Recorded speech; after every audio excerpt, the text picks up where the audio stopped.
Okay, we're back with Jen, and to talk more about her natural birth process.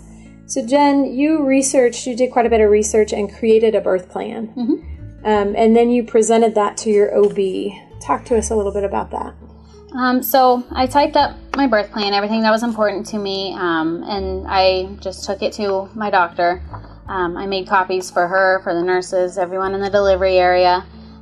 She read it over, and then at the next appointment, we discussed every item that was on my list. I had 10 things on here, and she went through each one individually, talked to me about it, asked me why it was important, and she agreed to all of it, so we just went from there.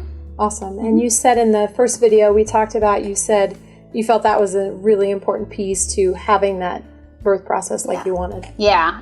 It was important for my doctor to agree to it so that I knew that she would follow along with it. As well as, she told me that she would talk with the pediatrician for all the baby stuff and make sure all the nurses that were involved with me would read my birth plan as well. So awesome. It was important. Awesome. Several things on your plan have to do with how you can deal with the pain, the natural pain of childbirth in a more natural approach. Talk to us about those. So one of them that was on there was no epidural, no pain medication. I also put don't even offer. I know a lot of women, they talk about that they had that on their birth plan, but they keep coming in asking and they end up just giving in and getting it. I don't take any pain medication for anything, not even for a headache. So I didn't want that put into my body. I didn't want my baby to get any of that either.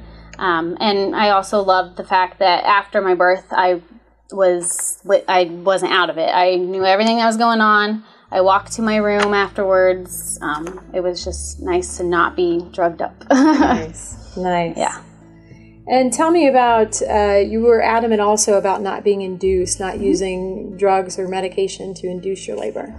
Yeah, I know Pitocin, it makes the contractions worse. So a lot of women, they get induced, then they end up getting an epidural because the contractions are worse, and then it just spirals down from there.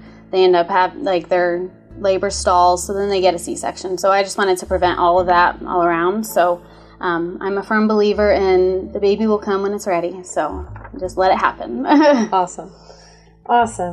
And several things on your list, on your birth plan, were also to help embrace that special time right after the baby's born. Mm-hmm. Talk to me about some of those things in particular. I asked for the baby to put directly on me after birth, which they did do. She was put on my stomach because of the delayed cord clamping that we did.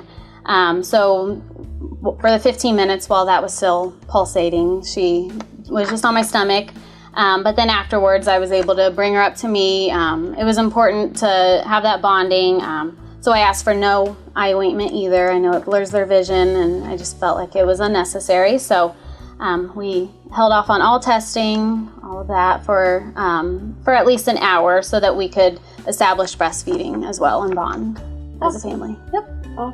Awesome. So if people have questions about birth plan and what to include in the birth plan, we encourage you to call our office and set up a consultation. And Jen would be more than happy to share what she did, as well as our doctors would be happy to share their information. Thanks.